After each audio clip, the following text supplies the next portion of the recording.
All right. Welcome, ladies and gentlemen, to the Ward Radio live stream. I am your host, Cardin Ellis. And today I am joined in the studio by none other than Jonah Barnes, Associate Professor of all things apocryphal.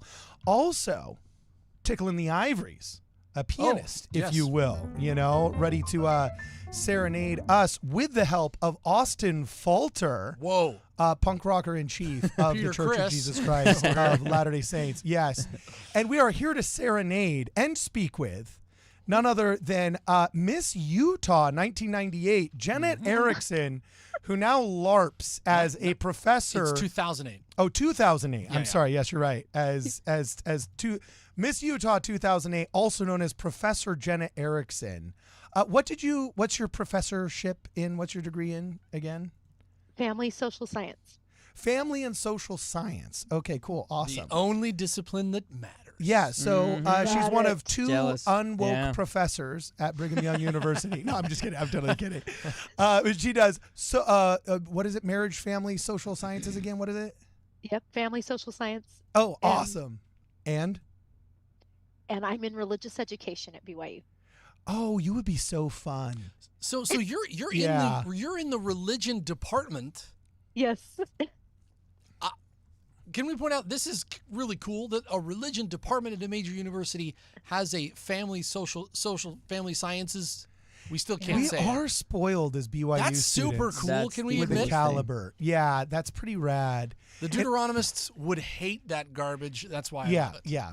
So why I love it. anyway, we're super stoked to have Jenet here because Jenet is you. I have been wanting you on the show for months. I first saw you on your discourse, your interview with my boy Stephen Jones, who many don't realize is a comedian, but he's also a really good interlocutor, shall we say.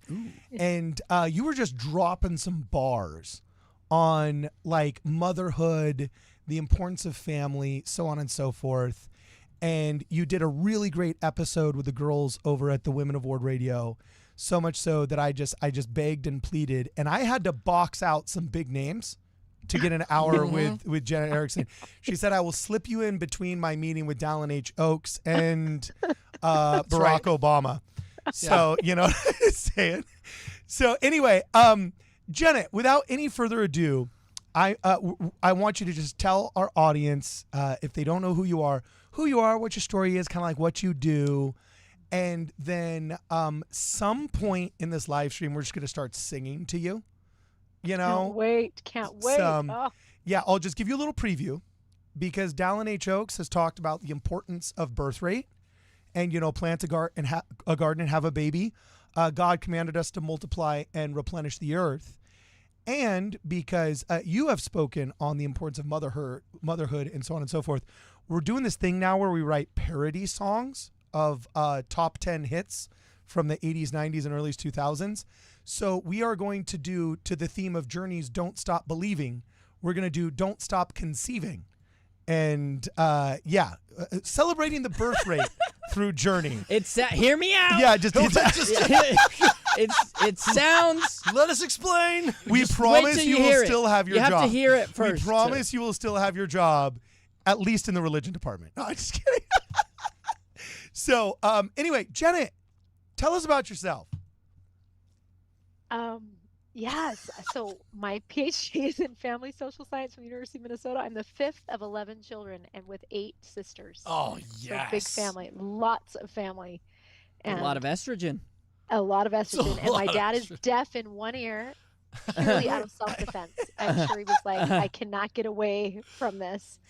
And I wasn't married for a long time. I started teaching at BYU. My husband miraculously showed up, and he's a convert. He grew up without religious faith, an only child, divorced parents. We come from a really different background, but when we started dating, it was right. And we were both 34 when we got married, and I hoped that I could have a big family, but only 2 very brave children showed up, and they are wonderful to come to old parents. But we have a 16-year-old daughter and a 13-year-old son, and they teach me every day so much.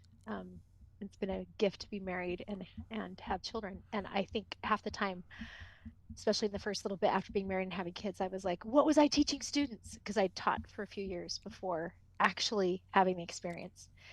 And that's when my learning really started. Actually, I'm sorry. I already just have a question that came up that now I have to ask that I hadn't even thought I was going to ask. You said, "Oh, I feel lucky to have kids come to a really old family or whatever," and you alluded to the fact that you were older. Yeah. Jonah Barnes is a big genealogy guy, and one of the first episodes I did with Jonah, he wrote a little children's book called Turning Little Hearts. And it's about kids learning how to do genealogy, and it was very touching. He did my genealogy, or did part of it. And dude, he found one of my ancestors came over with 8 kids, and at 55 had an 8-year-old strapped to her hip, according to the records at Ellis Island, right? Yep. So isn't it kind of like, sometimes I feel like the orthodox wisdom of secular society, I swear it's just all anti-natal. We've convinced all of these women that post 35, like, man, Down syndrome baby at best, lifetime of miscarriages at worst. But then I do all my genealogy and I'm like, it was actually like really commonplace to have children for like 25 years straight. So how much of that is actual science? How much of that is just secular anti-natalism? Yeah, that's so interesting. There certainly is science. I mean, I got married at 34. Fertility does decline significantly on average at that age. But it's true. It seems like where we have women having children starting early, that they can go much longer than what we might think and have healthy pregnancies. So my nephew, who's amazing, his mom was 47 when she had him. And the 11th of 11. And I think we have these periods in America's history where we have really strong pronatal capacity going on. And for sure, in the early history of the United States is a really remarkable time for big families, maybe more than any other time. So the 1700s, you see really big families, 11, 12, and you're going to see mothers being able to bear children later in life. It was a healthy time and a healthy, fertile time in a sense. And so part of it's cultural, part of it's science, part of it's medical, part of it's toxins. Probably there's a whole story behind why we aren't having as many children. I think it's seed oils and hair dye. What can I say? No, now we know. Just now we know. Oh, okay, well, talk to me. Like, you study this all day. I've got my theories and I can scream them from the rooftops, but I want to hear what yours are. Like, why aren't we having more kids? Why has just all of this I feel like our society has just fallen off of this pathetic cliff lately, and a lot of it just has to do with birth rate, So like, what's wrong with us? Please fix it, Jenet Erickson. Yeah. So this is amazing to me. It's like the last 2 years, finally, the elite media, New York Times, Atlantic, are talking about this fertility crisis because it's been faster than anyone anticipated and where we're dropping below replacement. And everybody is asking why. I mean, it's remarkable to me because we could see it coming, but now people are really asking why. And so across the world where you've got this decreased fertility rate, people are trying to do things to promote childbearing, and they're trying to pay parents to do that. They're trying to facilitate, things that will help with that. And none of it works. None of it actually sustains increased fertility. You cannot pay families to have children. So I think from my perspective, and I think others share this, one colleague will say children today are like horses, in the sense that like they used to be absolutely essential. And then literally overnight, Henry Ford creates the auto, and nobody needs horses. And now if you have a horse, it's sort of like, why would you do that? That's expensive. It's stinky. It's, it's true. Complicating your life. They are stinky. Yeah. But only the elites can afford it. Yeah. But the only difference is that, like, if you go without horses in a world that has affordable automobiles, you adjust just fine. Whereas if you go without children, there is no affordable mechanical alternative, and you fall off a cliff. And there's a huge happiness gap. Yes. Yeah. So that we were looking at last summer, researchers, we wanted to look at how are women doing, because there's this narrative out there as we're exploring why aren't people having children. There's a narrative that single women think that married women are less happy. Single women think having children is a transition of loss. There's that narrative that's really ubiquitous, TikTok and everywhere. So we wanted to find out, is that true? And what we found in looking at a nationally representative sample of mothers across the United States, of women across the United States, is that our happiest women in America are married mothers with children. And they are twice as likely to be very happy. They're less lonely. They're more connected. They experience more touch. They describe more meaning. They describe being more strongly connected to their neighborhoods, a sense of purpose, that my life matters. And so it's exactly right. What we see is, it is the essence of purpose and meaning and identity, these close family relationships. And children take us outside of ourselves in a way that nothing else does. And that, like you said, Carden, there's not really any way to replace that. Dude, I'm like mortified for our society.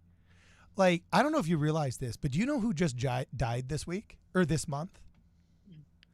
Do you remember the old Lex de Azevedo song, the zero population is the answer, my friends? You know what I'm saying? Without it, with the leather, the and rest of us are doomed. Who can survive? Who can survive? I can't sing high since my vocal surgery. Gosh. Wow. But who was the scientist that invented the terminology zero population? Because he just passed this month. Paul Ehrlich. Paul Ehrlich, Yep. dude. Yeah. Think of how much family formation was completely curtailed by this guy. Because he just teamed up right there with feminism. They had a marriage that if you're real, truly girl power, you're going to wait on that baby until you're girl bossing it or making six figures, or your family serves your career, not, your career serving your family. Everything got turned on its head in the 60s, 70s, and 80s. And these bad ideas, now we're paying the price for them 30 years later. But he just passed away, which is crazy.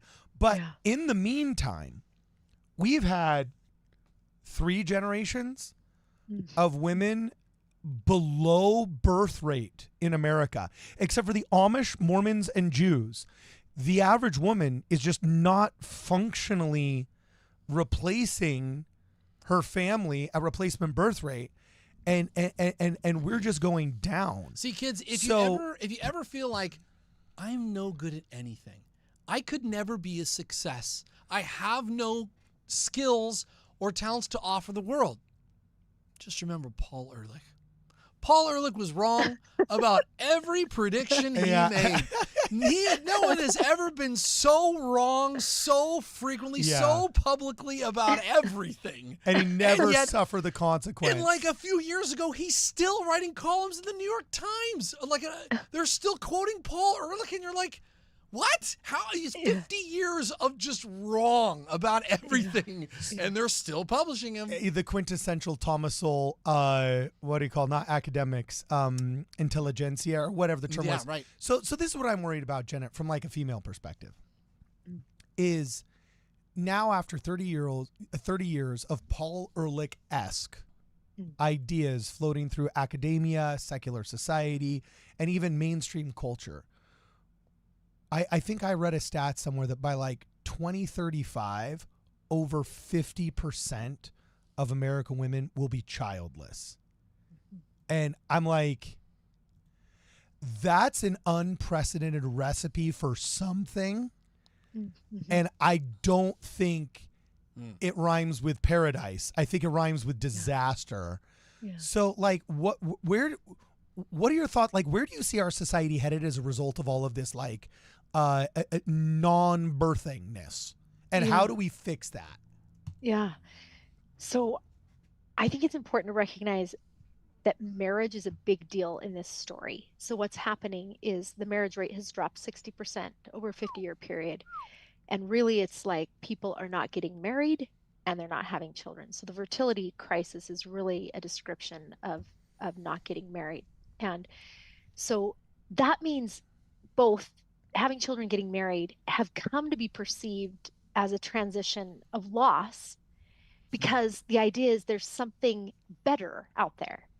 And there's something that having a child and getting married would take me from the real picture of the good life that I see all around me. So a woman she just did a talk in front of a group of young adult women in the church, and one of them, the first question, it was Q&A. She's really great. Q&A first question was, so is it worth having kids? Like, is that something that's worth in the church? Yes. And these women are not crazy. I mean, when you look around and you think, okay, the picture of the good life is all over on social media. It's autonomous, it's pleasure seeking, it's free of burden, it's me being in charge of everything. Well, bearing a child means that you are at risk of experiencing pain. You are at risk of giving up, of sacrificing. You're losing some autonomy. And in our current world, that looks super scary. And why would I choose that? Even though on the other side of it, as our data showed, real joy in life is not found without making that passageway into risk and pain that comes with the joy. Okay, but how do? Oh, sorry, Austin. I was wondering if I could ask a question. So most of our audience, I mean, we've got a wide span, a wide net, but we do have a lot of male listeners, and specifically with the fatherhood topic. I'm curious what your thoughts are. It feels as though in today's culture, in today's day and age, there's a lot of pressure to my body, my choice, right? And not even just in the pro-life or abortion discussion. When to have kids. It's up to the spouse. What do you tell the men out there who they want to have kids, and maybe there is this perception of, oh, I'm not ready, or I want to finish school, or I want to finish get into a house, or I want to. They're chasing the good life, right? Yeah. And yet they want to have kids, but they're not in charge of that. Like, how do you navigate that in today's world? What would you say?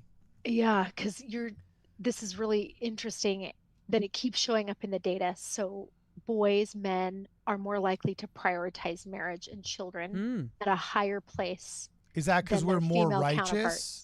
You nailed it. You nailed it.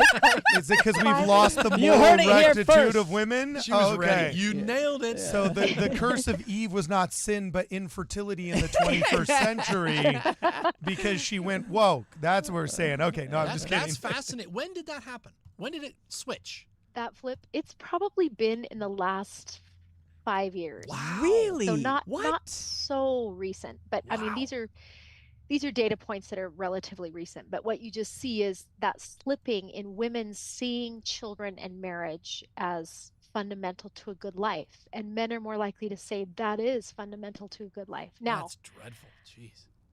Women need really good companions. Yep. And one of the things that has happened in this story is that, especially among our working class families, men are less marriageable than they have ever been. What I mean by that is, in the 1950s, a guy was dating her, he'd want to have sex with her, and she'd say, I'm not having sex unless you're marriageable, even if she just said it implicitly. And that would mean, I need somebody I can rely on, who's going to be trustworthy, who's going to provide for me, because if I have sex with you, I risk pregnancy, and that makes me very dependent. Wow. Yeah. And so he had to grow up. And he was brought into, I think, sexual intimacy was used as a channeling for the development of men, because he wanted to be with her. And that meant a pathway to becoming a person that she could rely upon. Well, that path has been completely derailed. Once we took sex outside of marriage, you don't have that developmental pathway for men. They don't feel an impetus to grow up. Yeah. And now women are providing, and he's nowhere needed in the picture. And so why become?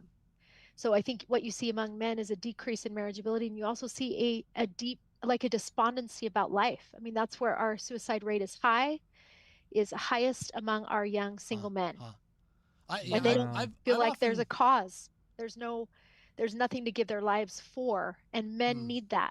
So, but need to know that. But you're saying men want more, they prioritize it higher than women do, yet they're not as marriageable. So they still have the desire, but without a woman pushing them to do the things that need to be done, they're less marriageable. And they've given up on dating. It's like it's wow. Because that's interesting, right? They have the desire, but they're less marriageable. Yes.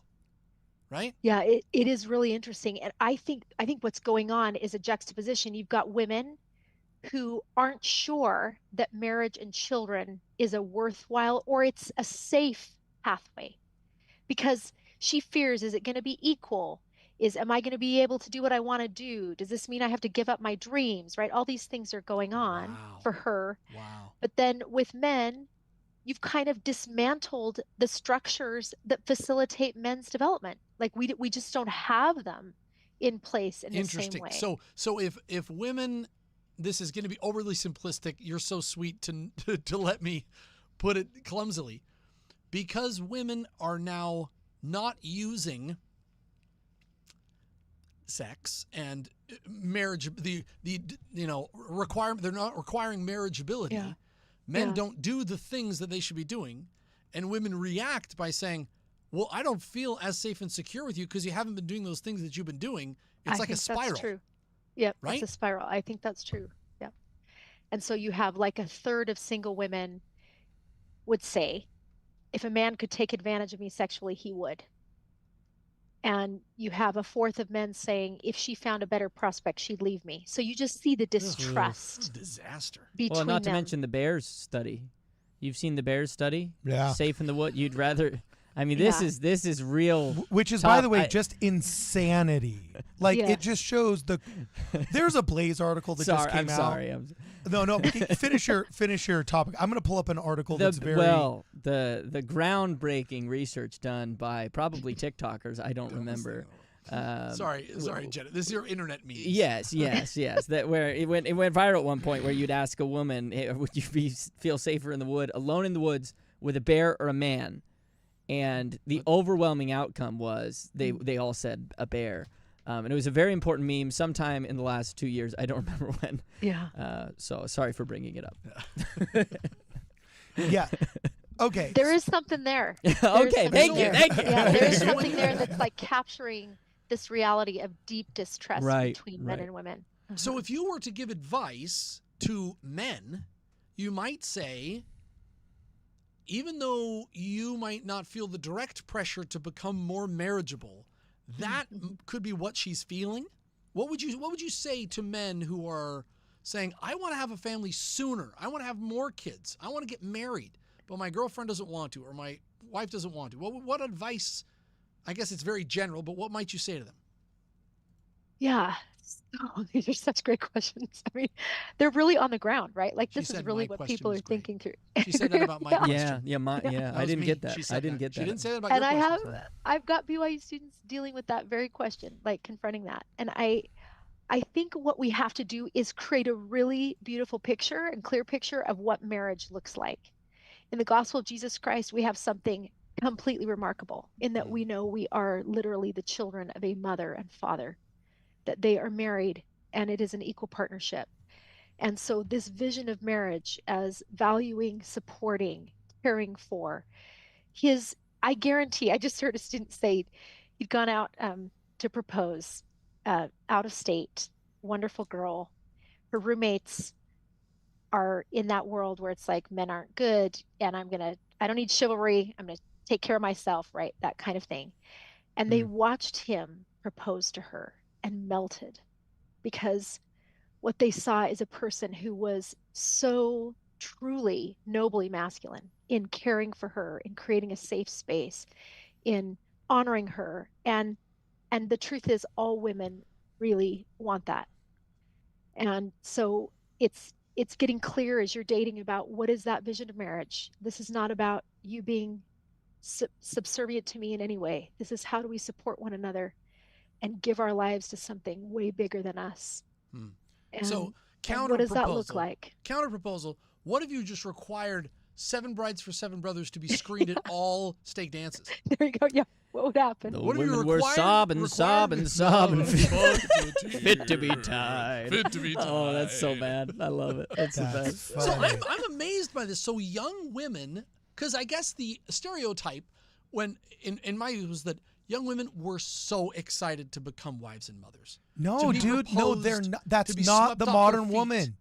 Bro, and it hasn't been for a decade, and it's only been measurably quantified in the past 5. Okay, well, look. But like, my youth is like, more than a Jenet, I'm going to decade say ago, something okay? really, I'm going to say something that like people are going to think is heinous and bigoted, but it's actually just a nothing burger. But like, I kind of feel like we've lost the moral rectitude of women in America. Maybe not worldwide, but like, I really feel You like can throw men in there too. You can throw men in there too. but I'm saying in general, there's always been unique male problems. Violence, almost all violence statistically is male. And that's just the way it is. Homelessness. Almost all people that are homeless are male. Sports. We're talking 2 to 1, 3 to 1, 4 to 1, depending on the municipality. Fourth, suicide. So suicidality is a predominantly male problem, not to the same degree. Yes, American football. Yes, definitely. Vice. Unless you're vice of the talking male teenage, sex. unless you're talking teenage. No, I'm just talking about in general. Like it's like so men do have their unique problems. Alcoholism, for example, uniquely affects men disproportionately over women. So I'm not here to say that like men are great and perfect and crushing it. But there are ebbs and flows in these trends. And it seems like we can call out men whenever, but we can never call out women whenever. Because like we're just so mortified of calling a spade a spade. But like I'm reading articles. This is an article that just came out from Align this week. Okay. An article from a major news outlet. It literally says, you can't see it on your screen, but I'll just read you the heading.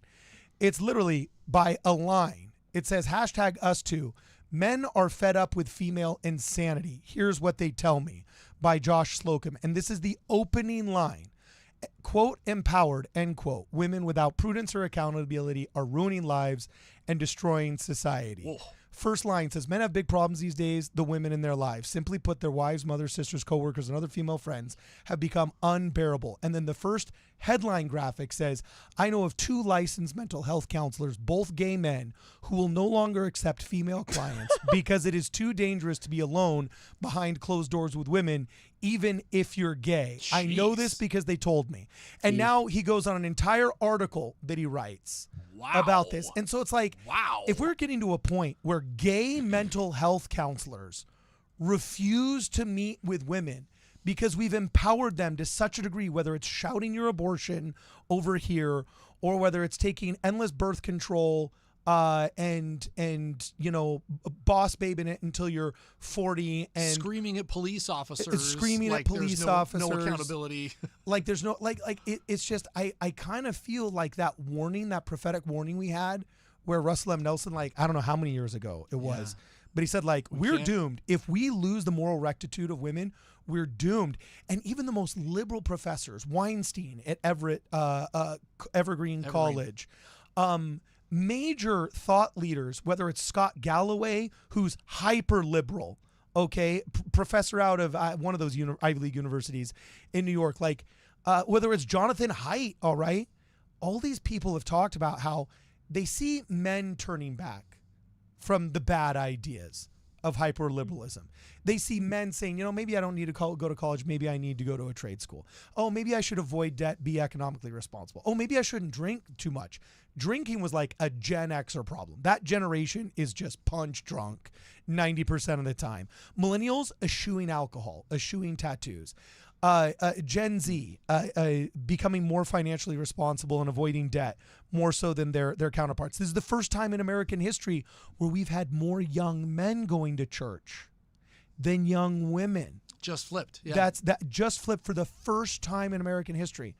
Yet all of these same professors, whether it's Galloway, whether it's Weinstein, they're on the record on major podcasts, major news outlets, major university media saying, I do not see women turning around like men do. And I feel it's because like we've kind of bred this ability to criticize men, but there's no ability to criticize women. Look at how Jonah dove behind his seat. Mm-hmm. I do that a lot. When I simply dared insinuate, I might say, we've lost the moral rectitude of women. I wasn't even about to say like these W words or something like that. You know what I'm saying? So it's like, how can we ever come back from this if we cannot criticize? Is that, do you think that's a fair take or what do you think?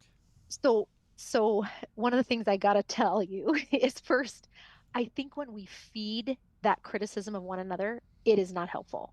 It creates greater polarization. Yeah. And it's a caricature of one another that feeds the division, not helpful. The other thing is just to appreciate that I do work at the United Nations every year with the Commission on the Status of Women. There are many, many, many women in this world who are expected to submit to domestic violence, who watch spouses drink away their tiny bit of money that they've got, who are sexually owned by those men. True. And I'm not saying these are terrible men. They grow up in cultural orientations around that and paradigms. And so the women themselves would tell their daughters to submit to that kind of thing. And we certainly have our own issues in the United States, tremendous issues around sexual libertine kinds of behaviors that are harmful to women. Women are at risk. So to say nothing of the fact that to bear a child is an incredibly transformative and significant change for a woman's life. Like that's a big deal. It's not a light thing to bear life and have that life so dependent upon you. So I think the better pathway is to appreciate what women have done for millennia, and in some cases what they've endured. And also and work to correct that. Well, with young men, I feel like that's what they're trying. I talk to men all day, especially men generally my age and younger. Okay. Yeah. Jokingly, I'm the bishop of the worldwide ward. All right.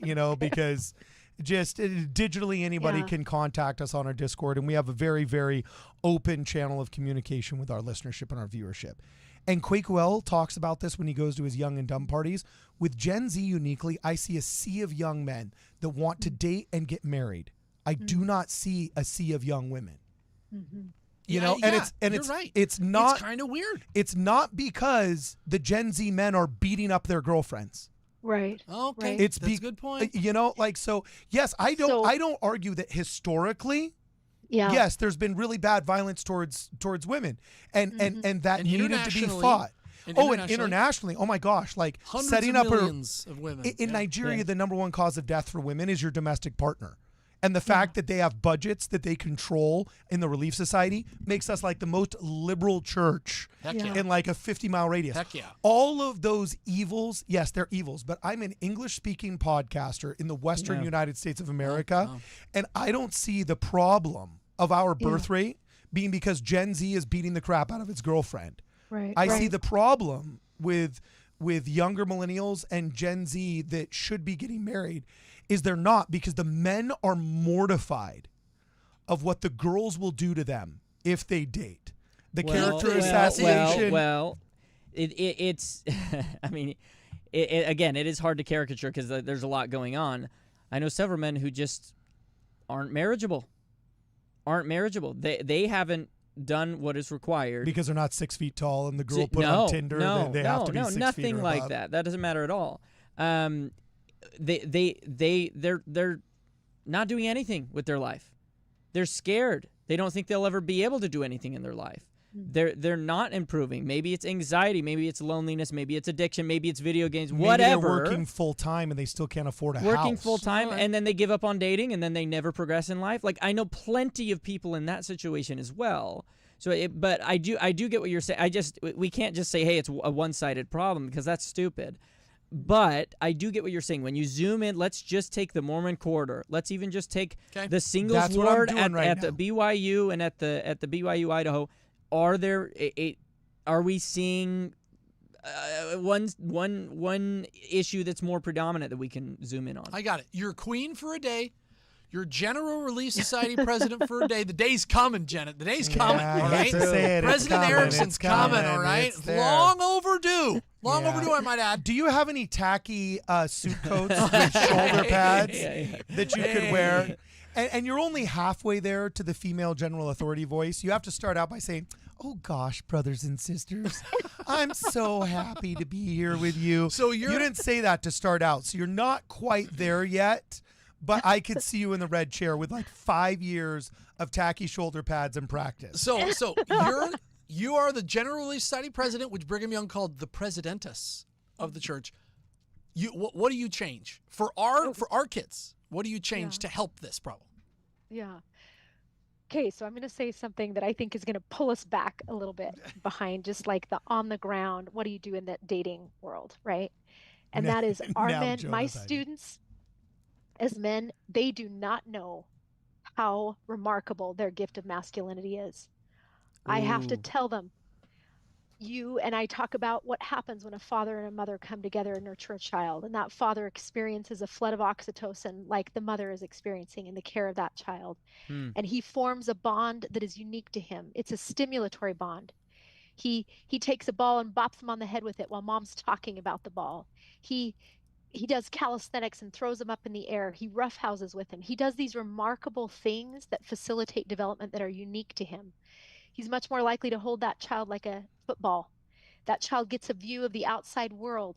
Mom holds the baby close to her chest. It's like he intuitively knows, I've got to help this child figure out how to navigate that outside world and how to relate to it, how to understand boundaries, how to rise up and take challenges and meet them. Fathers are much more likely to push their children to exhibit skill rather than scaffold them.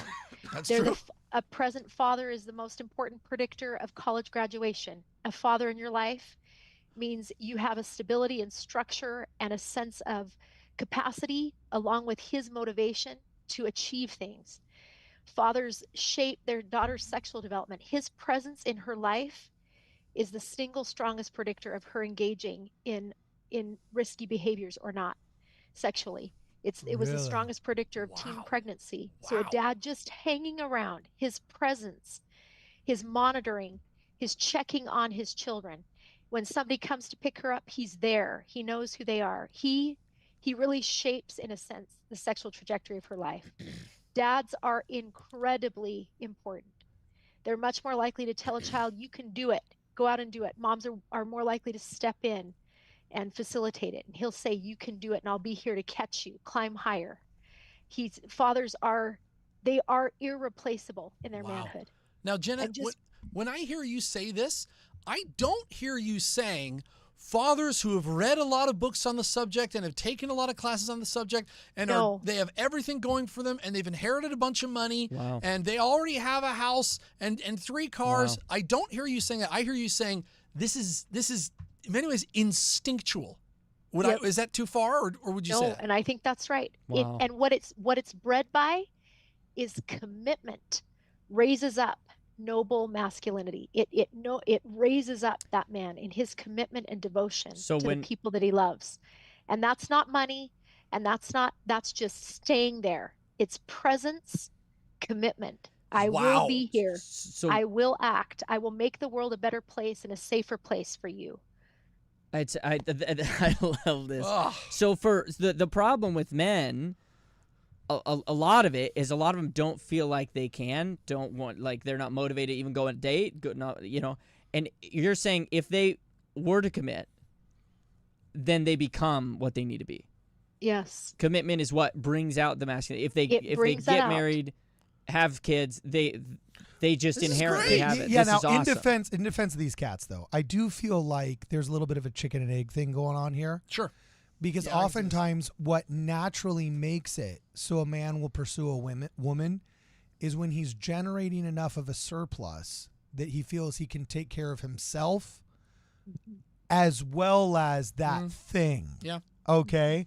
And when that other thing is an eternal companion in our religion, or a girlfriend in secular society, or a wife in another religious household, then he's more likely to do that. But this is where, like, kind of the hippie liberal, bleeding heart liberal in me comes out and says, I'm very socially conservative but economically liberal, I've found out. This is where I feel the part of the birth rate crisis is part of the affordability crisis. Yeah. So many young men I know, they want to, but they're like, I just can't do it quite yet because I still live at my mom's. And I've never met more guys making 6 figures a year, okay, that cannot qualify to rent their own apartment. Because $5,000 a month rent needs to be less than 30% of your income, which means unless you're making $150K a year, which even nowadays, that's absurd. I know a ton of guys that are grips, gaffers, directors, editors, working actors, and they're making good money. They're clocking 120 grand, 130 grand a year, but you can't buy a house unless you make $250,000, right. and you can't rent an apartment unless you make at least $150,000. Honestly. So they're working full time at $45 an hour, $50 an hour. Dudes with college degrees, dudes with but because they got student loans that they're paying off for 20 years after they graduated from college. And because, they're only about 500 to $1,500 a month away from being able to get out of their parents' house and into apartment. I don't care what you say. You can't bring home girls to your mom and dad's place. It's not conducive to the same birth rate that our parents enjoyed, because when they turned 18, I'm taking the Chevy down the road and I'm going to buy my own apartment. I'm going to have my own freedom. And what do you know? I'm going to blast my 8-track player and I'm going to go out. I'm going to date everything at the sock hop. So does does that track, Jenet, or is this borne out in data? What do you think? Yeah, no, I think these things are real. Okay. And what I would say is it is harder than when I got married. Right? It is harder. It's harder to have that sense of hope. And I do think it impacts that sense of confidence in being able to pursue someone. But every generation has faced significant things, significant tests. I mean, we can't tell those who struggled through World War II or that we got it harder than they had it. And so I think it's showing up. It's still showing up. Men that didn't belief. fear dating women. They feared Japanese invasion. During the Cold War. They feared nuclear physical threats, but none of those exterminated our birth rate. Well, but that's different than the economic argument that you were just making. So you're just making an economic argument, and then you're switching to the psychology of it. So those aren't necessarily the same thing. She's saying the challenges are different. How dare you demand consistency? She's saying really. I'm trying to make a point here. It's my podcast. I want to look smart and cool, okay? But now you're teaming up with the enemy. You're teaming up with the enemy. You know what I'm saying? And demanding intellectual honesty and consistency. I'm like, WTF, bro? So she's already going to be General Relief Society president in 10 years. That's true. I want Jenet to settle this, because I have said a lot to a lot of young men. I have said, don't buy this line. Yeah. It is harder. Look, I know. It is harder to get a house. It is harder to do all these things. But you should have babies before you think you're ready and more than you think you should. That's what I always tell guys. Like, I'll be ready in 10 years. Stop it. Have them now. I think we need 2. I think we need 3 children. You need 6 children. Like I say, because people are always rounding down. They're always rounding down with this first most important commandment to replenish the earth. And I hear this excuse about affordability. Say it's so hard, it's so hard to afford, it's so hard to afford. And I think, I don't know, man. Our ancestors crossing the plains they didn't speak the language in the country they were in. They didn't know how to hitch an ox that they would borrow on credits. But they were Swedish. They were all hot. Hey. And they all we Swedes are hot. Thank you. Exactly. You didn't have any Erickson, problem. Jenet understands. Look, my mom's an Erickson. So good point. We got the hot blonde I'm glad and we the settled yoked on this. musician. I'm we glad got we the settled. yoked musician. Oh, but my Swedish ancestors, hello, bummer, you're all hot, Greek gods. So what do you think? So I know, what do you tell these young men who are like, I can't afford a nest. I can't afford the nest. Right. We can't solve the economy. All right? We can't solve the economy. So what do you tell them? Yeah, babies can survive on a lot less than the picture we've got, right, of what that means. And I think marriage used to be seen as a cornerstone in your life, and children and wife was a cornerstone. You got together and you built your life on that foundation. And now it's seen as this capstone, and hopefully you can get it, right? It's going to end up at the end of the story once you've got everything in place. And what we find out is when you build your life on committed, strong relationships, all the other stuff flows better. The smarter thing is to invest deeply in that. And then prosperity, in a sense, flows, because out of that commitment is economic well-being, is security, is motivation, is drive. And so you see married men with children, they end up investing, saving tons more than their single counterparts. It's right? upstream from prosperity, not downstream. Wow. Yes. Upstream from well-being, not from just health, not just prosperity, but like happiness. Happiness. Twice as happy from her studies with mothers. Twice as happy. You should teach something at BYU. She should really consider that. You ever honestly. consider that's good stuff. Yeah, P.S. I know that this is like a stupid trope. How are you single? But you're beautiful, you're intelligent, you're spouting marriage and family stats like crazy. Yeah. How did you last into your 30s? You lasted to your 30s? Yeah, she got married at 34, she said. This is a case study of the marriage crisis right here. Yeah, seriously. Were you like running away? What's going on? And I know people were like, you got I'm sure they were diagnosing me all the time, right? Either whatever the issue was. I don't know. What I do know is I ended up with a wonderful person and the right person. And I feel like God directed that. And that's why I tell this generation, your dating is going to look different than your parents. Mm-hmm. It's always been that way. Well, God let's is with hope you. so. This Like, did you woman- see some of those photos? Did you see some of those photos? We got to do photos. We got to do super chats too. Yeah. Geez, I'll super chats? Oh, yeah. baby. Yeah. And we have some good questions on this one. Yeah, so. I'm super excited. So you go. You read the super We chats. start here? Okay, cool. Just, So Mary Lou Howard says, so I was snarky last night. I think she's feeling regret. I don't remember the snark. Yeah, Mary, you are never too snarky. I remember, and I'm deeply offended by it, Mary. Oh, okay. Deeply. I take it back. yeah. Tristan Evans says, hey, Associate Professor of all things apocryphal, I recently learned of the Nemanha records. What are your thoughts? How much does it cost to read them? Boom shakalaka. That's How much a does hot it cost take. to read them? No, I read a little bit of the Nemanha records, and they exhibited, how do I put this? They exhibited all of the polish of authenticity and none of the scars of authenticity. Oh, Ancient interesting. records have lots of problems, and the Nemanha records very suspiciously did not. Ancient records, people are like, oh, but look, it doesn't have any problems. And that's precisely why I'm skeptical of the Nemanha records, because they don't have the sloppy vestiges, the baggage, the scars that ancient records. I don't even remember what those are. It's like when you have AI generate a piece of art and everything's perfect. And you're like, perfect. well, real art is a little Isn't off. perfect. It's a little... Dude, Jenet is shaking her head. Do you even know what the Nemanha records are? No.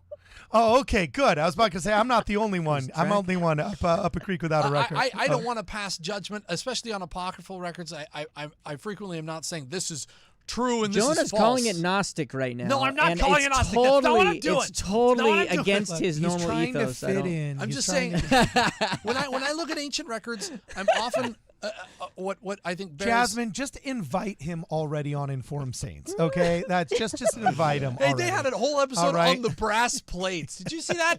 I didn't know. What was on the brass plates? Nobody knows. Oh, Thanks. I See you later. wonder- And I'm like, what the... I wonder if there's someone who wrote a book on that. Yeah. Okay. here we That's go. funny. Okay, next super chat. Hit the next super chat. DTOM says the first live I've caught in a while. Thanks for all the content. I had my wife read Lost Gems of Genesis, and she liked it too. This is great, Oh, but guys, cool. this live stream is about Jenet Erickson. Yeah, we have an so- actual expert here. Oh, no, Okay. here's the next one. Cellar Room. Read Cellar Room, bro. Robots will replace children for the rich. Oh, With a sad face. 5 years ago that was a joke, Yeah. and now that's like Yeah, legit, geez. an Yeah. actual. Next Yeah. one. Next one. Next one. Amen on the surplus comment cardin. I am the smartest man in the room. By a That's a small fact. Janet, what would you margin, say? a small- Would you agree? I mean, there's three of us here. Janet, choosy this day. I don't know if I count as a man yet. I still might be a boy. He's still a child. I'm still a child. But still a who is child. the smartest from your? Oh man. Whew. Surplus comment. We get this a lot. A lot of guys tell us this. A lot of guys say this. They say, "I wish I could afford a family, but I can't." and afford it." Janet, I got a serious question because I get asked for advice all the time. It's a natural byproduct of being a public figure, especially one that's religiously motivated to make himself available to people that are suffering, because he views it as a fulfillment of his commission to mourn with those that mourn, comfort those that stand in need of comfort, and just I feel that's kind of like the ethos of leadership, right?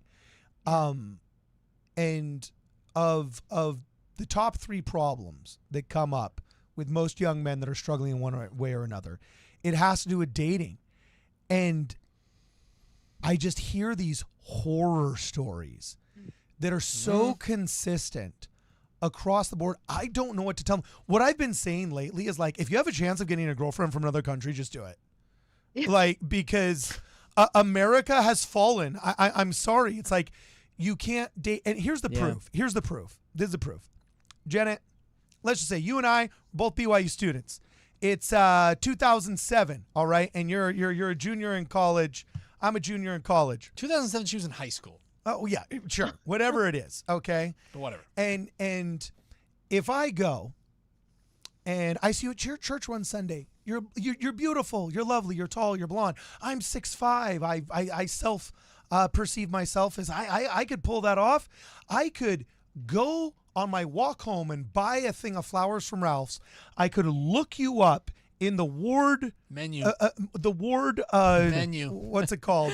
Directory. No, it's called a menu. And I could cold call you, just knock on the door, and I could say, Jenet, I'm sorry to cold call you like this, but I saw you on Sunday and I didn't have a chance to talk with you.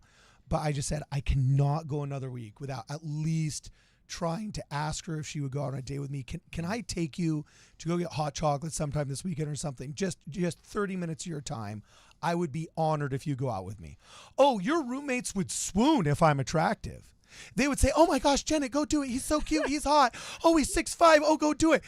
I'd be a mother freaking hero. The short guy, the socially awkward guy in the ward, if on his walk Balding guy? Yeah, the balding guy. Sorry, Austin. If Hey, he I walks didn't have home, a problem, Sorry, Carton. Austin. I fit half I these, didn't I make fit the half these balding joke. stereotypes, and I got married quick, man. well, yeah, but you're a short king, bro. Oh, But thank no, you. so- Thank you. so- Wow. I'm just everybody's short when you're 6'5" and a half, bro. But the point is this: imagine the socially awkward or the balding guy. Present. He knocks on the door, and he goes, "Hi, Jenet. I looked you up in the directory, and I saw you on Sunday, and I just thought I couldn't go to." Your roommates would slam the door in his face for saying the exact same script. Literally, word for word, he could say what I said and would be labeled as creepy. It would be all over social media. There's websites dedicated to spotthiscreep.com. Actually, that's you know what I'm a saying? fact.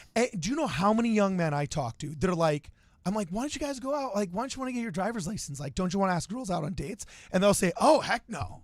Oh, no. Yeah.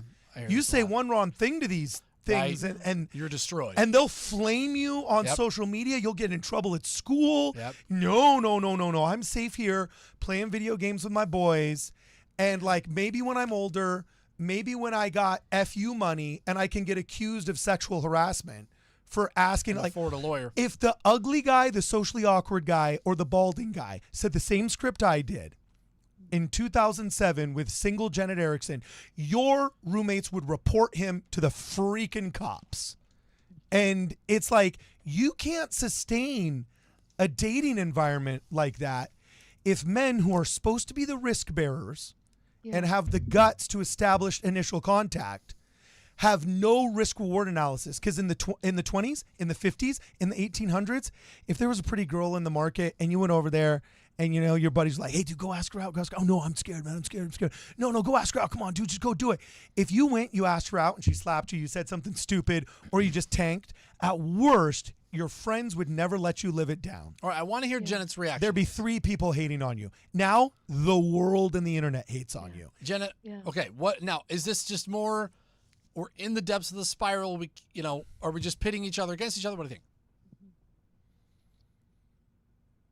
I think it's a hard world in a lot of ways because of those reasons. And I feel like we swing back. So as you were talking, I was thinking about the many, many women that I know who would want to date. They might feel similarly. They're the awkward one that isn't chosen or something. But loneliness is a big deal. And I don't think we're going to want to hang lonely for forever. And that means we're going to have to figure out ways to get together and to heal that.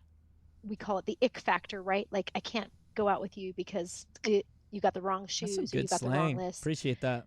But No. when a little ways down the road, what we find out is loneliness is a really, really toxic and difficult thing that women also suffer from. If I think a third of my students may not ever marry. I think that's the data that you were talking about. That's the estimates. And that is not what anyone wants. I just don't believe that is what anyone wants. Okay, we need So it another feels to me question like- for Jenet. From the super chats, another question. This is a really good question. I'm grateful we have it. So yeah, this one is Grork. I'm about to send my super personable 6-foot blonde hair, blue-eyed, newly RM son to BYU-Idaho, and I am terrified for what he is going to experience in the dating scene up there. The stories are almost as bad as those coming out subpar Provo campus. We had a debate last night on whether BYU-Idaho or BYU. it was a joke, but it was better. So that's the context there. What do you say to them? They're scared to send their child. And I feel like that's why men need to know deeply who they are. They've got to know deeply who they are and how needed they are in this world, and don't lose track of that. Whatever the messages are out there, don't lose track of that. Right? It's a boy having a strong sense of his importance in this world, his importance in God's kingdom, and that he wants to form a family and to live in such a way that someone would want to marry him, and just steady on. And she will be there. I mean, I feel like that's the beautiful thing, that light really does cleave to light, and you hold the light and you develop that, and you will be desirable. You will be someone that can be a good companion to another person. Hold to that. It's a really tough world for men, where we have completely lost track of any value of masculinity, and there's not a picture of what that means even. So I think mothers, fathers, we need to inculcate in our sons what noble masculinity looks like. Jenet, and women will come, right? It's sometimes people will say, well, women experience some tough things for a long time, right? Maybe petty tyrants idea of a marriage, and it wasn't what it should have been. And there's a reactivity to it. There's a rejection of it in this swing that happens when we try to get things right.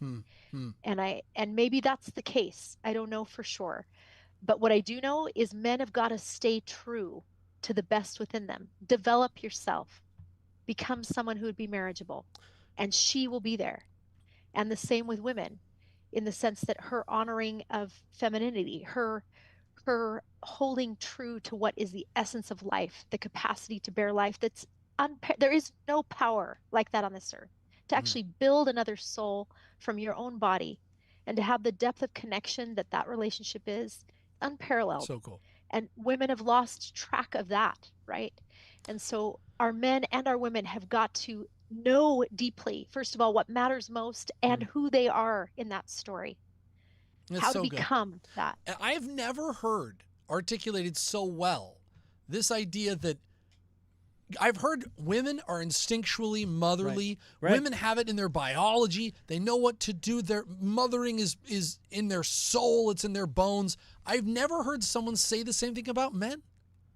Say that masculinity is also this divine instinct built into your soul and your bones, and you do it without even knowing it.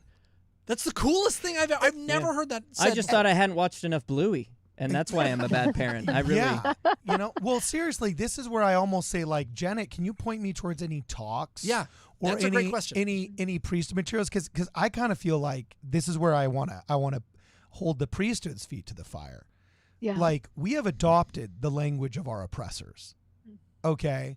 And I almost feel like the average priesthood holder is mortified of celebrating masculinity for fear of being toxically masculine. That we're mortified of saying, I've never even heard the terminology noble masculinity. Like, I haven't heard it. Church. Wow, in the world, church. I've never heard that in my life. I've never heard it.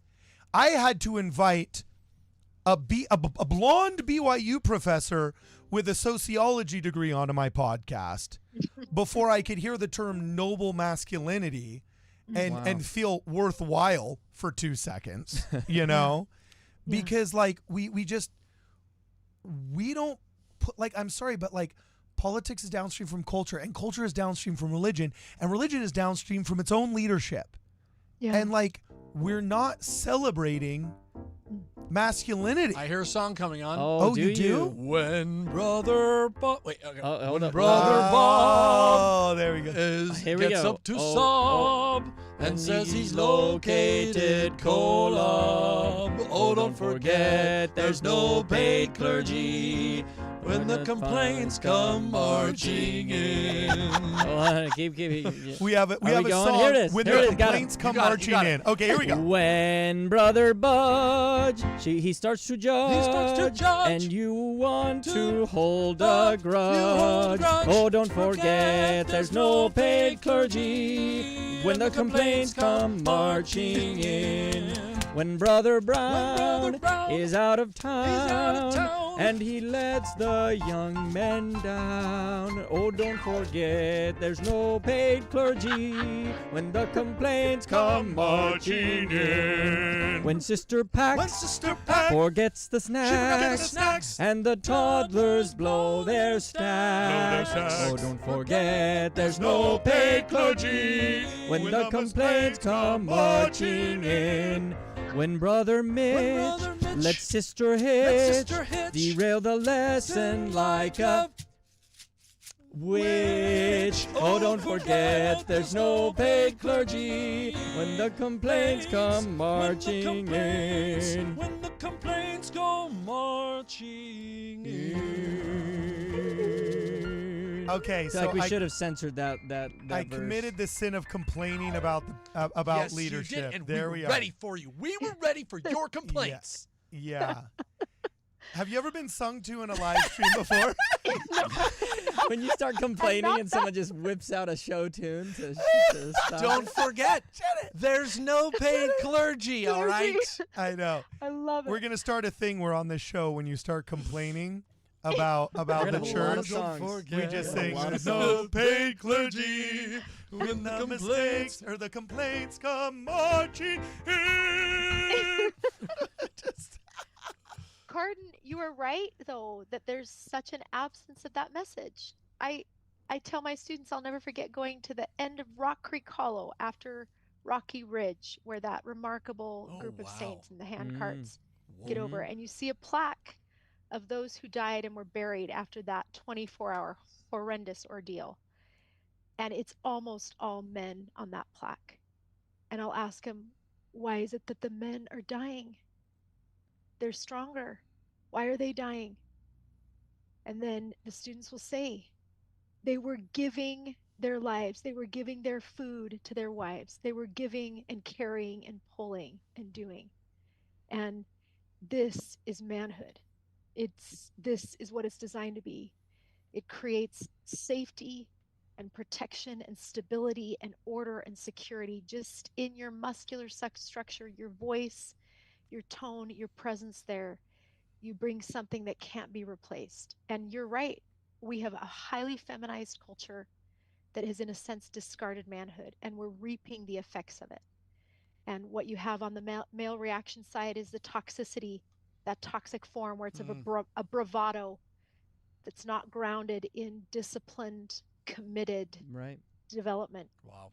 And we need to reclaim that, because there is no substitution for noble manhood. There is no way women can replace that. There's no structure that can replace that. It's within men themselves, and they need to know it. They've got to know it. They've got to know their sexuality that can seem so threatening is actually a profound gift. It's what will bind their hearts to their wives through all the stages of her life. She will be desired and beloved to them. And that's a profound gift, that generous sexuality. It has to be governed and disciplined, but men are powerful and strong, and they can offer that, right? That these gifts that are part of manhood. So I think men need to know that, and women need to know there isn't anything that compares to nurturing and bearing life. And I think a lot of women feel that. They're scared. They don't know, can they trust someone's going to take good care of them and help them and not, right? And not require them to give up their whole identity, but will strengthen them and support them, and that they together can create something beautiful. So we've got to restore that vision, because everyone truly wants it. They truly want it. They just don't know how to get it. I've listened. I know we don't have paid clergy, but I listened to dozens and dozens of priesthood conference talks, and I've never heard anything so inspiring about my masculinity as that last 3 minutes. That's awesome. That's a YouTube short. We have some more super chats and more Let's hit questions, it. so let's hit them real quick. Can we be neighbors? Like, I just want to be in her ward, you know? Oh my God. Do you know how cool Women's my leader. kids would think I was? Yeah, All of a sudden, I'd be in the chill world. Oh, They're dude, trying. That's funny. Truth from Earth says you can't afford not to have a family. Oh, okay. I like that. All That's good right, shit. yeah. Word. All right. Catawin says, I'm a Baha'i. Yeah, I'm a And- Baha'i. Okay. And my wife is LDS. Both faiths stress the importance of marriage and family. We leave Ward Radio on for our dog Kevin when we go to church. Thank Hey. you. I didn't know we had a dog subscriber. We'll collect that CPM. That is Who knew? wonderful. He's listening to those mid-roll ads. That's true. He's He doesn't listening to those skip, he doesn't every skip 8 any of the minutes. ads. He doesn't skip any ads, and he gets to Yeah. listen to my voice all day. Yeah. Next The time, we view. gotta sing to Kevin. Yeah, Oh, dude. Give Oh, you a Kevin's duration. probably jamming out. Woof, Yeah. woof, woof, woof, woof, woof, woof, woof. Truth from Earth says awkwardness melts away after 10 years of marriage. That's true. That's 10, funny. Give it 20 maybe. That's Not funny. Clay Aiken says, oh, darn, I wish it was Clay Aiken, actually, come to think of it. That's okay. Best marriage prep advice is sacrifice brings forth the blessings of heaven. Ooh, what do you think of that? Based. You think that's a good one, or is that That's a good one. that's a good one? Okay. That's a True. napkin Approved. at a restaurant or There a we go. sign at Pottery Barn Mm. after Live, Laugh, Love or something like that. You know, But I was it's going to good. say, Jenet, you probably know this in Moses chapter 5, after Adam and Eve take the fruit and they're dealing with what's happening and all this, Adam says, they learn about the redemption of the Messiah that's going to come save them and bring them back into the garden. And Adam's filled and begins to filled with the Spirit, begins to prophesy, says, "Blessed be the name of God, for because of my transgression my eyes are opened, and in this life I shall have joy, and again in the flesh I shall see God." And then Eve responds, wise Mother Eve, my mother, she says, "Were it not for our transgression, we never should have had seed, and never should have known good and evil, and the joy of our redemption, and the eternal life which God giveth unto all the obedient." Eve is tying that sacrifice, that trial, that transgression, because we chose to do this. Yes, it is going to be harder. That's kind of the point, so that we can learn joy and sorrow and know evil and know good and the joy of our redemption. So when you were talking about having children and that they're scared of that and all the things that brings in, you could have replaced have children with eat of the fruit. Yeah. You could have Yes, replaced that's that true. word and it would have been the same thing. He never said replenish the earth if it's easy enough. You know? Right. Anyways. And we can see, so those verses are so powerful because you have just, if you look at the pronouns, Adam is always using I and my. Eve is always using our and we. Stop. What? And it's so beautiful because it's like he's here and she's here and he's concerned about duty to God, right? Powerful motivation for men.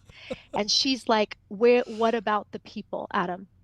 And they together create that incredible, right? That structure, Christ in the center, that synaptic connection there that allows for the flourishing and of life. Oh, this woman. Oh, wow. Nice. That's excellent. Wow. Yeah, can that be a conference talk or just Oh, like, You got know? like 3 of them That's right now. so cool. That's so Yeah. good. That's wow. I literally wrote a book on this, and I didn't notice that. Wow. Yeah. That's so good. Well, That's it's so the good. toxic patriarchy, and you know. Well, we got to read her book. Have you? Do you write? Wait, Do you yes, write? well, You got a book too? Where can What? we get more of I do Jenet not have a Erickson? book. Yet. But we're not done because Yet. you were bringing up something really important about the whole idea of pain and joy. And it's like Eve was willing to say, to put security at risk and say there's something bigger for us. Mm. Yeah. And we know from, I mean, why do people choose to run a marathon? Why do people choose to do hard things in a world where we could really just live pleasurable lives without ever having discomfort?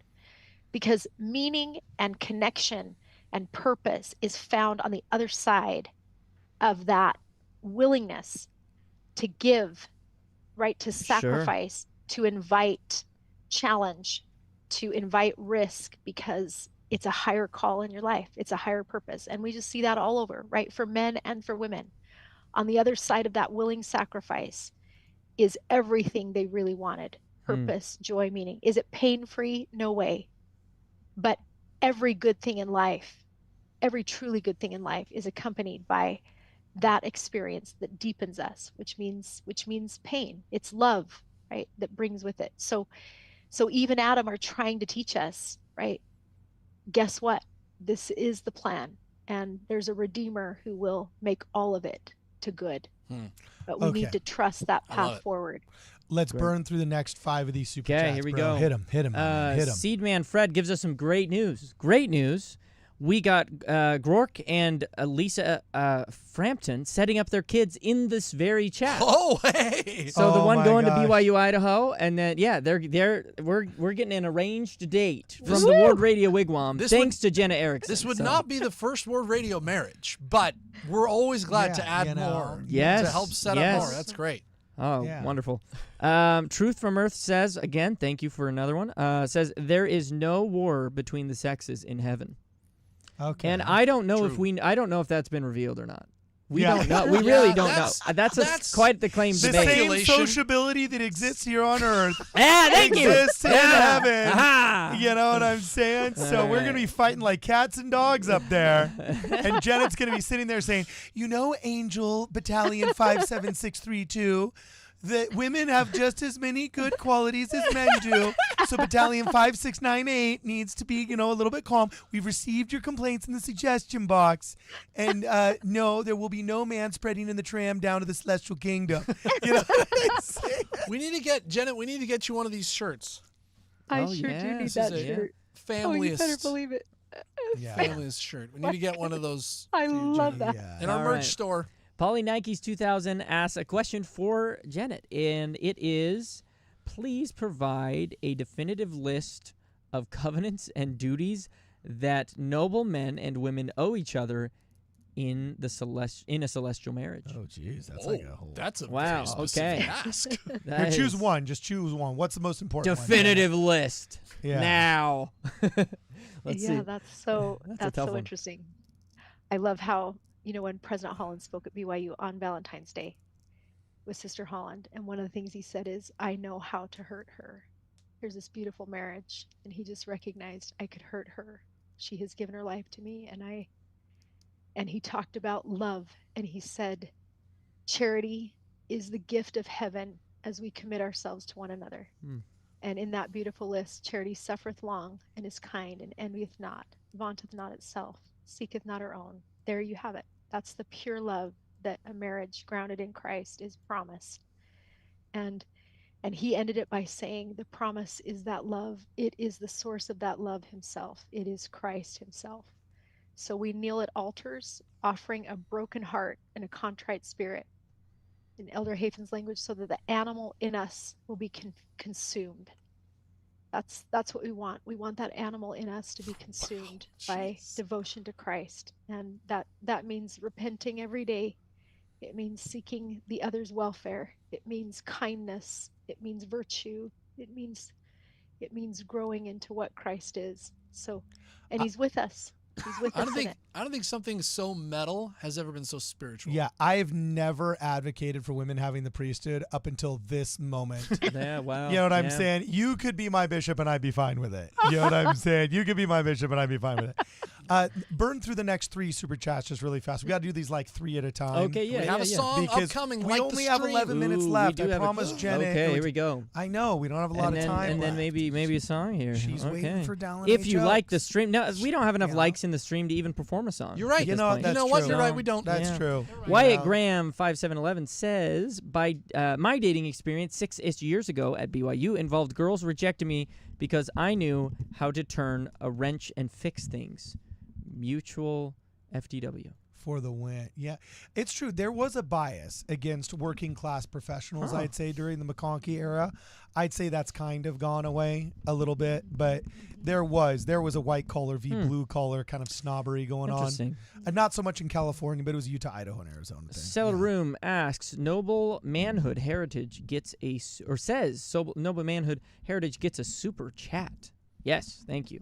Thank Okay, you. rock on. Quatiches says, I'm late in listening where Cardin claims we need to have extra to step up. I heartily disagree. It's the commitment that motivates men to step it up. Poor people in Africa are having babies. Okay, well, I'm going to block Quatiches. Yeah, you so can- that, It's a that block. problem was... Sorry. Block. That Oh, wait. problem There's was- another Quatiches super chat. Let's see kidding. first. Just kidding. Says Jonah is right. It was preached to us ad nauseum at BYU in the early 2000s. So maybe don't block I don't know what they're referring to, but I agree. There is a stay of execution on Quadiches, and he is absolved for 30 minutes. For 30 minutes. Only level 9 says, stop fearing man more than God. Lose your life that you may find it. Journey into the wilderness of dating and marriage. Be not lukewarm.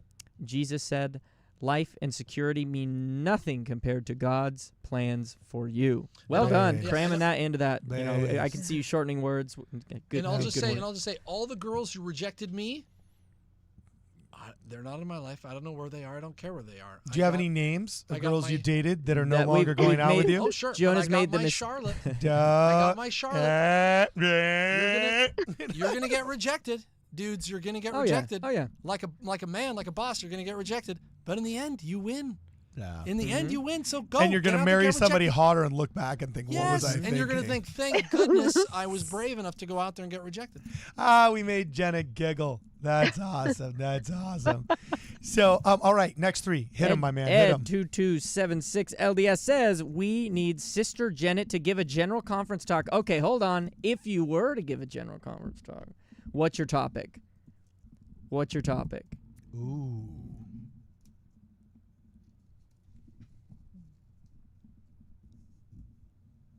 Wow.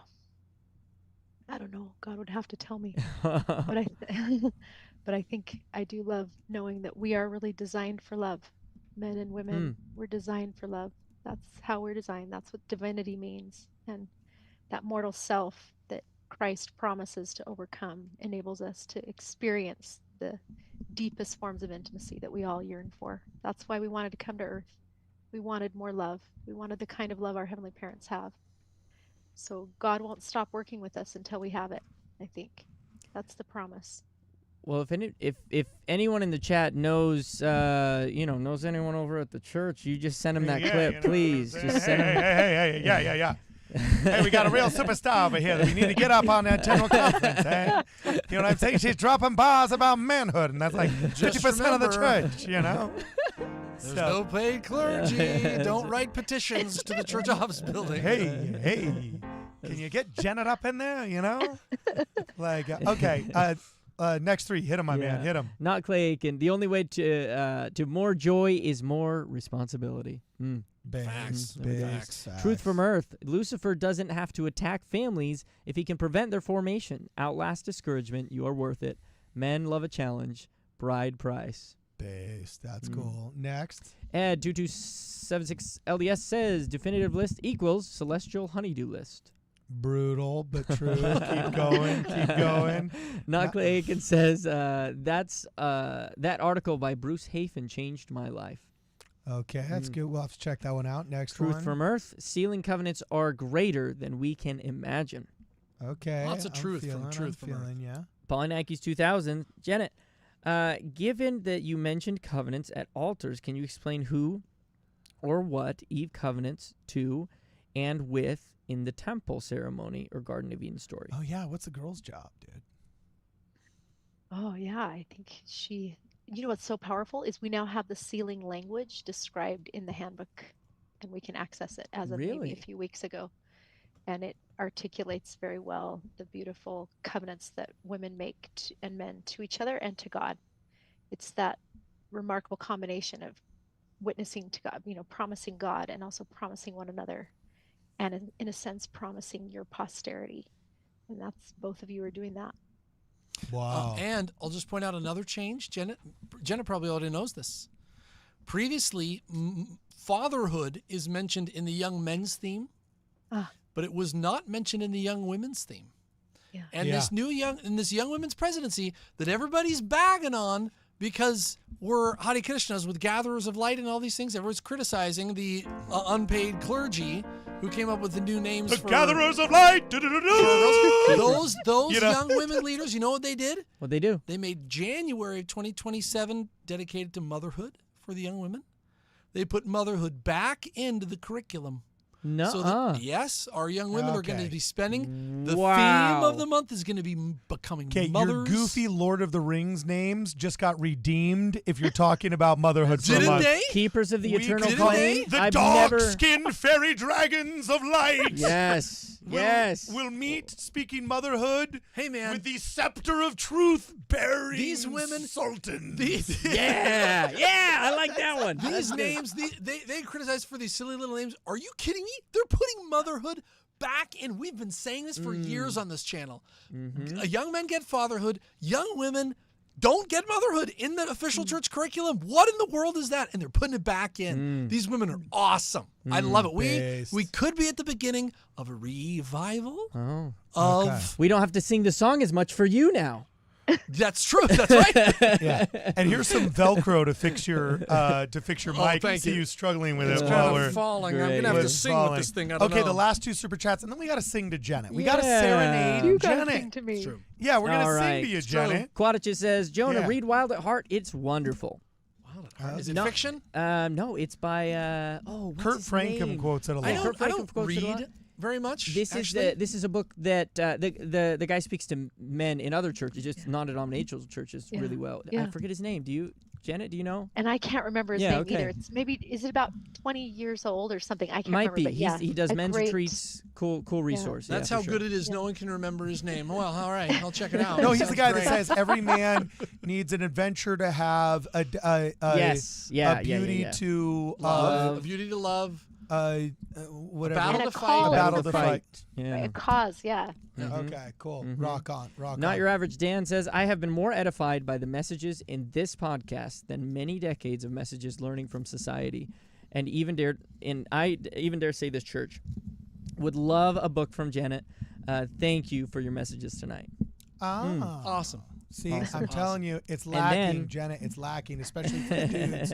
Especially for the dudes, it's lacking. Not Your Average Dan then says, singles in the church need to hear all of this. Yes. So Absolutely. Yeah. Send Yeah. this to somebody. Send this live stream, guys. Share it with somebody who needs to hear about men's instinctual, masculine gifts. Based.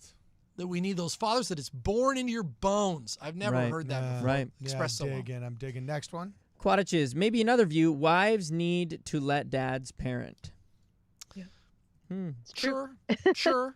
Okay. Wives next. need to let men father, and fathers need to let women mother.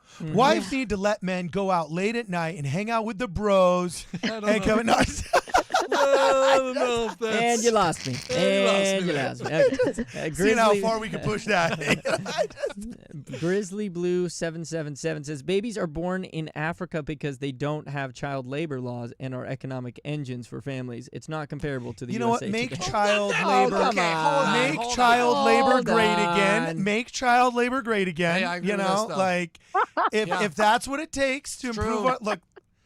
The moderate position. It's That's the right. moderate position. We It's got rid rebel. of All child child labor labor, laws. and look where we It's- are now. Exactly. People aren't even having kids. That's where it all went You back. know, in fact, looms. We need to bring In back fact, looms. in President Oaks' first talk as prophet, he brought up that families He need to did. produce together This is and canon. become economic engines A to loom. society. That's A why we need a loom. loom. Because we We have need to, those. because working hard together builds that relationship. I like so, it. Okay.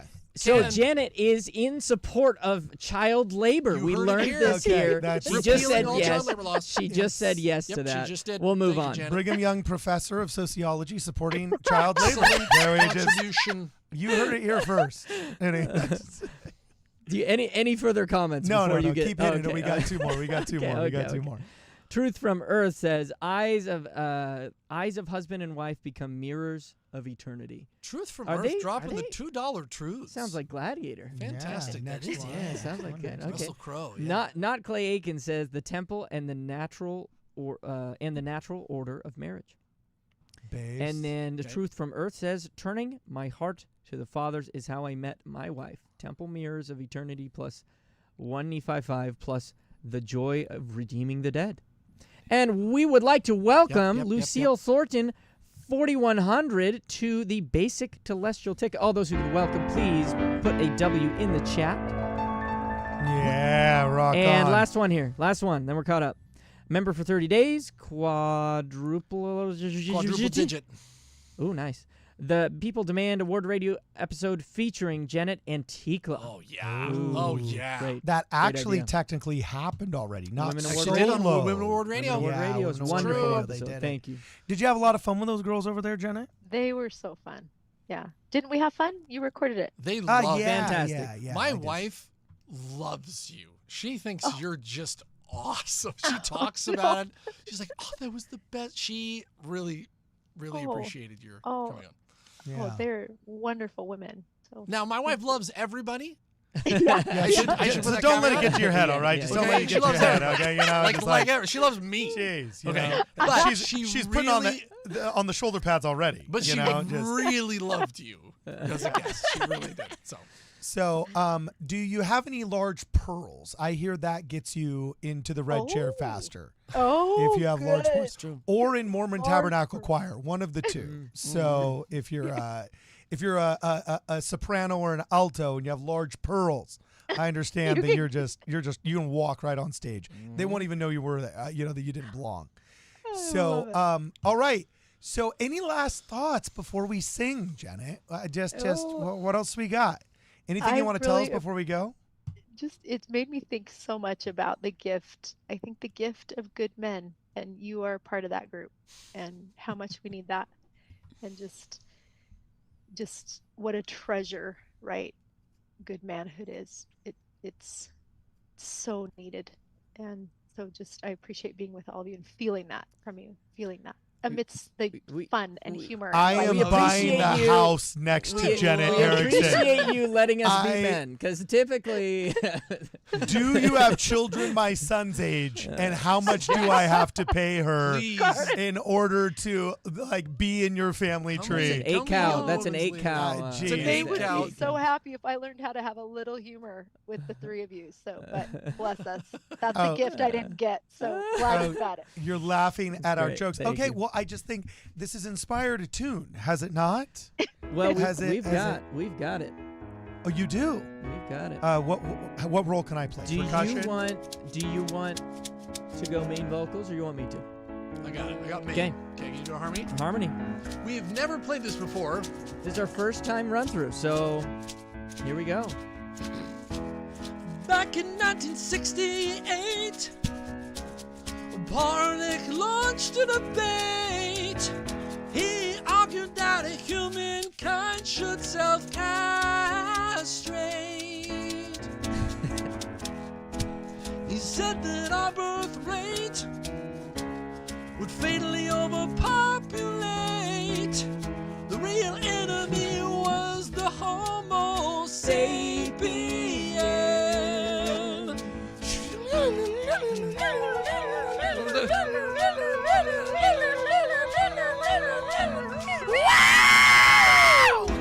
He says the environment never gave us its consent. Mass infanticide was how we could all repent.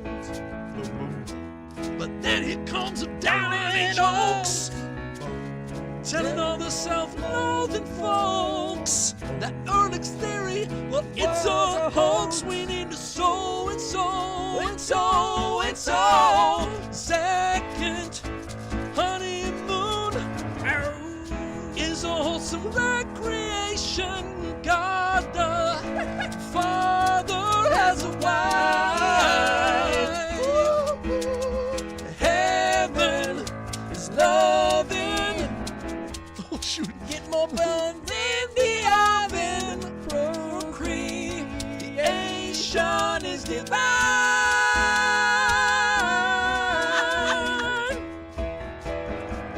Yeah, there we go. Woo, here we go. Here it comes.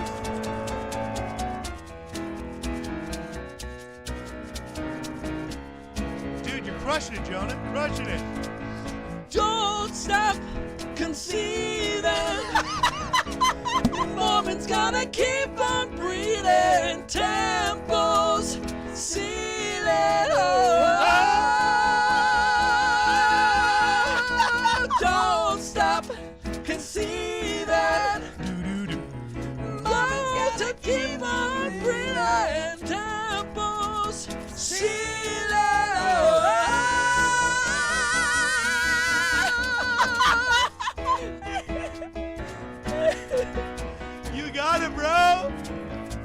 Almost done, baby. Don't stop conceiving.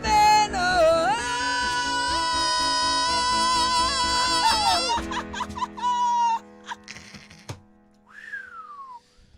All right. You survived. Could you hear any of that, Jenet? I could hear some of it, and I thought, I'm hoping Paul Ehrlich's hearing this. Oh, wait, because she's on the end of Zoom. Oh, She wait, couldn't hear a she's on thing. Zoom. It probably truncated. We'll Yeah, send you a that's happened before. timestamp. We'll send you a timestamp. That's Janet, happened before where they can't hear Janet. it. Yeah. It's like when you She's- try to do a musical number over Zoom at church, and then it's just like, oh, that. Yeah. Oh, watched I us forgot. doing this, and No, she's just we like, should have. No wonder she was looking at. She's like, These guys what are I crazy. did. I just complimented Jenet, them, and now they're Jenet, crazy. You are gonna play back this on YouTube. You're gonna play this back on YouTube, gonna and you're sound gonna be great. like, you're gonna want to buy the house next to us. is what's gonna happen. You know what I'm saying? You're gonna want to buy the house next to us. Yeah. I'm no guarantees, but I'm pretty confident. Hey, you know, I'm serious, guys.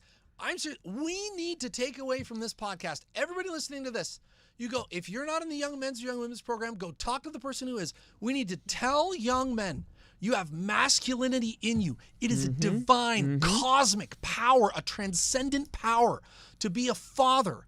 It is in your bones. You have it and you don't even know it. Sure, cultivate it. Yes, all that. You need all that. But it's in your bones. Women, same thing. We need to talk about this. We need young women's lessons. We should be able to tell young women, God hopes you become a mom. He hopes you become a mother and a wife. Young men, we hope, I take candy bars around to all the young men in our stake. And I say, what are the 3 things that the young men's theme, that God, the prophet, and your parents hope you become? It's in the young men's theme, and they go, huh? And it's, what is it? The young men's theme. If you know it, it's a diligent missionary, loyal husband, and a loving father. It says that in the young men's theme. And if they can answer that, I throw them a candy bar. We need to talk about this to our youth, guys. Play this episode, send it to somebody. Go check out Jenet. Where can we find more of your stuff, Jenet? We need to incorporate this into our curriculum. yeah. I think they're going to do it. I think they're trying to do that. Where can you It's find so more of your beautiful. stuff? But we need your stuff, Jenet. Yeah, like you got like a book or a website or something. No, nope. But been great to talk about all this. I love studying it. Wait, hold love on. studying it. Wait a minute. Should No, have come our on. own spot, dude. Where can we get? No. There's got to be more Jenet Erickson out there. There's lots more, I'm sure. Wow, dude, look, she's all humble. Holy smoke. Okay, cool. Well, Jenet, it's been an absolute pleasure. At about 1 minute and 1 hour and 25 minutes, you got to go back and watch the live stream, and you're I gonna hear, absolutely do. you're gonna hear, "Don't stop believing." Don't stop conceiving. Don't stop conceiving. You know what And I'm I- saying? Conceiving. Don't stop conceiving in a way that you ain't never heard that before. You know, and it maybe not gonna take you back to the glory days, but definitely your parents. You know, and you know, you're gonna be the cool person if you play it in the next stake dance as a chaperone. That's all Probably, I can say. that's true. You know. Yeah, It's true. fair. So, okay, cool. Well, guys, Jenet, you stay on the line. We're going to turn off the live stream here. Before we go, though, just want to give a big shout out to everybody that makes this possible. Thank you very much to our sponsors, Scripture Notes. Get more revelation in less time. It's the coolest way of reading your scriptures online. And all of our scriptural references that we get on this podcast come from scripturenotes.com. For more information on Scripture Notes, please make sure you check out scripturenotes.com. Also, Angel Studios, a proud sponsor of Ward Radio. They've been a longtime sponsor as well, and we are very much grateful for their assistance, as well as our boys over at Go and Do Travel. Jonah's going to be an educator on one of their Yeah, that's upcoming scary. tours here. Yeah, you know? that's scary. It could be some songs played on the tour. Dude, we maybe. should get Jenet. Oh, Dude, Jenet would be like No, a she's killer too humble. guy. Listen to her. She's too Yeah, humble. dude. Yeah. That would be so cool, man. Although I don't know, what would you tour? Just the wreckage of 21st century society, and she could say how to turn it around. You know, I don't know. I don't know if anybody wants to go on a tour Great. there. But anyway, yeah, thank you very much to all of our sponsors. You guys are awesome. You can check Austin out on By Small and Simple Screens, and Jonah right here on Word Radio. Brother Sunbeam. Oh, that's right, Brother say. Sunbeam. Brother Sunbeam. Yeah. We have a little kids show on YouTube now, and we'll have weekly episodes probably coming out this week, starting this week. For Did the you rest of the shave year. your mustache for that one? I'm keeping the mustache because by popular demand, they asked for it. I did a It poll. is part of your character. Yeah, It is part of your character. yeah. isn't Mustaches it? are back. You know? The pilot episode, the feedback we got from a friend was like, no, we got to shave it because like kids and mustaches just doesn't mix or whatever. But it's And s- back. But it's back, and the parents were like, no, we're fine with it. Hey, I'm like, Jenet, yes. Jenet, So- mustache or no mustache? What do you say? He can't go without his mustache. Thank you. Ah, Thank you. there we go. There we go. Have you ever kissed a man with a mustache, Janet? Because No. you haven't lived. Oh, okay. You See, haven't see? lived. That's true. Exactly. You know, so she's judging without having gotten the hair on her face. You know what I'm saying? This is true. So anyway, it's been real and it's been fun. It's been real fun. For this and more, please make sure that you guys check us out at wardradio.com. I built a rocket in my bay.